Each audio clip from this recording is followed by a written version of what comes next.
আমি আমার জান দেওয়ার জন্য প্রস্তুত আছি। এগুলি সব ভারতের দালাল।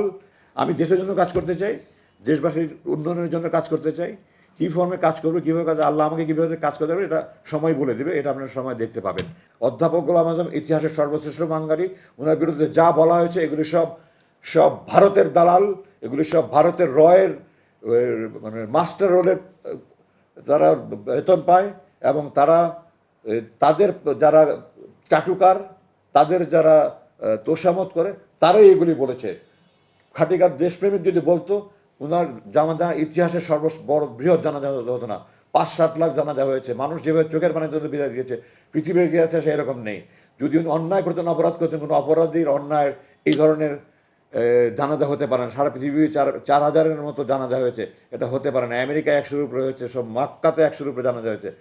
ভালো খারাপ মানুষ হলে আমি এখানে বলতে চাই না যে আপনারা বই পড়ে দেখেন, 3টি সামরিক অভ্যুত্থান না বলা কিছু কথা, কর্নেল হামিদ, কৃতি রানী হামিদ দাবারু, কৃতি দাবারু রানী হামিদের স্বামী, ফুটবলার কাছে হামিদের বাবার লেখা বই 3টি সামরিক অভ্যুত্থান না বলা কিছু কথা। আপনারা দেখেন শেখ সাহেবের জানাজায় 17 জন না 18 জন মাত্র লোক হয়েছে।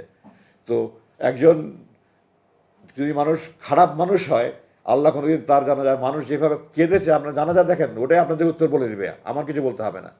উনি একজন আমার দেখা উনি শ্রেষ্ঠ মুসলমান মানুষ, আমার দেখা উনি শ্রেষ্ঠ মুত্তাকি মানুষ।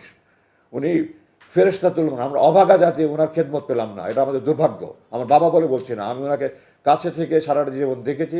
আমি একটা মানুষ হিসাবে বলছি, আল্লাহর নামে কথা, আমি অনুরাগের বশবর্তী আবেগের বশবর্তী কথা বলছি না, আমি একটা মানুষ হিসাবে বলছি। যত রকমের যত অন্যায় জুলুম যেখানে যা হচ্ছে সেগুলোর যেন প্রতিকার হয়, আমাদের দেশ যেন আমরা সুখী সমৃদ্ধি বাংলাদেশ সবাই ঐক্যবদ্ধভাবে গড়ে তুলতে পারি।